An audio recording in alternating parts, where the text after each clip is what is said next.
السلام علیکم ناظرین، سیاست.com پر آپ سب کا استقبال ہے۔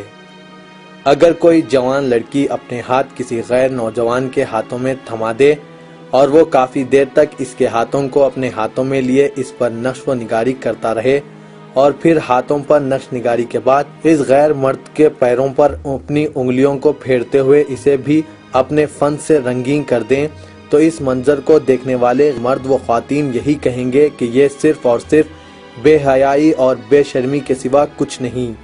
لیکن افسوس کے ساتھ کہنا پڑتا ہے کہ ہمارے شہر، بالخصوص نئے شہر کی بڑی بڑی ہوٹلوں، شاپنگ مالز، تجارتی مراکز کے باہر اس طرح کے مناظر عام ہو گئے ہیں۔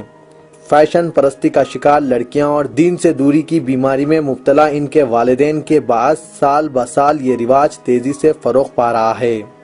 ناظرین، خوشی کے موقع پر لڑکیاں اور خواتین اپنے ہاتھوں اور پیروں پر مہندی ڈیزائن ڈلواتی ہے، اس پر کوئی اعتراض بھی نہیں کر سکتا۔ لیکن آج کل بنجارہ ہلز، ماسب ٹینک، ایبٹس، پنجا گٹا، سماجی گڑا، حمایت نگر میں واقع اہم ہوٹلوں اور شاپنگ مالز کے باہر اور اندرونی حصوں میں خواتین اور لڑکیوں کے لیے مہندی ڈیزائن ڈلوانے کا خصوصی انتظام کیا جا رہا ہے۔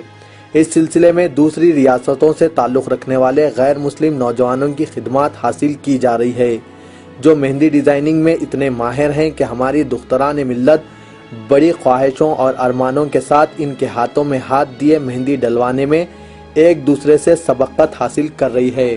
رقم الحروف نے اس ضمن میں مختلف مقامات کا دورہ کیا اور دیکھا کہ ماں باپ اپنی بیٹیوں اور بھائی اپنی بہنوں کے ہاتھ غیروں کے ہاتھوں میں تھمائے بڑی بے فکری سے مہندی ڈلوا رہے ہیں۔ لڑکی دوسرے نوجوانوں کے ہاتھوں میں ہاتھ دیے بیٹھی ہے اور اس کے والدین و دیگر رشتہ دار ماہ رمضان المبارک کے آخری راتوں میں اس کے قریب ٹھہر کر نظارے کر رہے ہیں۔ سیاست کے نمائندے نے مہندی ڈالنے والے غیر مسلم نوجوانوں سے بات کی۔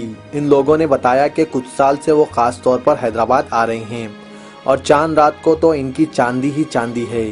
ایک تو ماں باپ، بھائی بہن اپنی نوجوان لڑکیوں اور بہنوں کے ساتھ ان کے ہاتھوں میں مہندی ڈالنے کے لیے تھما جاتے ہیں، دوسرے انہیں ایک گاہک کو مہندی ڈالنے پر 300 روپے سے لے کر 1500 روپے حاصل ہو جاتے ہیں۔ یہ سب کچھ ڈیزائن پر منحصر ہیں۔ ناظرین، ہمارے شہر میں ہزاروں لڑکیاں ہیں جو مہندی ڈیزائننگ کے فن سے اچھی طرح واقف ہے۔ ہم یقین سے کہہ سکتے ہیں کہ کئی لڑکیاں پکوان سے کہیں زیادہ میک اپ اور مہندی ڈیزائننگ میں مہارت رکھتی ہیں۔ ویسے بھی مہندی ڈالنے والی ماہر لڑکیاں 100 روپے تو 500 روپے لے کر مہندی ڈیزائن ڈالتی ہے۔ لڑکیوں سے مہندی ڈلوا کر نہ صرف بے پردگی، بے حیائی اور بے شرمی کے گناہ سے بچا جا سکتا ہے، بلکہ محنت کرنے والی اپنی بہنوں کی مدد بھی ہو جائے گی۔ بہرحال ہم نے اس مسئلے پر ہندوستان کی عظیم دینی درسگاہ جامعہ نظامیہ کے شیخ حضرت مولانا مفتی خلیل احمد سے بات کی۔ انہوں نے مسلم لڑکیوں کی جانب سے غیر مردوں کے ہاتھوں مہندی لگائے جانے کی اطلاعات پر افسوس کا اظہار کرتے ہوئے کہا کہ شریعت میں مسلم لڑکیوں اور خواتین کے لیے پردہ لازم ہے اور بے پردگی حرام ہے، اس لیے لڑکیوں اور خواتین کو بے پردگی سے بچنا چاہیے۔ مولانا نے مزید کہا کہ خاندان کی بڑی خواتین اور بزرگوں کو چاہیے کہ اپنی بیٹیوں، بہنوں، پوتیوں اور نواسیوں کو اس قسم کی بے پردگی سے روکیں۔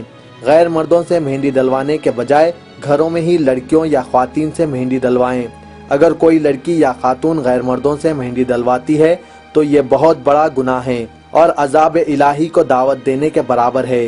بہرحال پردہ دین و دنیا دونوں اعتبار سے خواتین کے لیے ایک ڈھال ہے۔ ایسے میں والدین کو چاہیے کہ اپنی بچیوں کو بار بار پردے کی اہمیت، اس کی افادیت سے واقف کرواتے رہیں اور بتائیں کہ بے پردگی اور بے حیائی میں صرف اور صرف ذلت ہی ذلت ہے اور یہ ایک نئے فتنے کا باعث بنتی ہے۔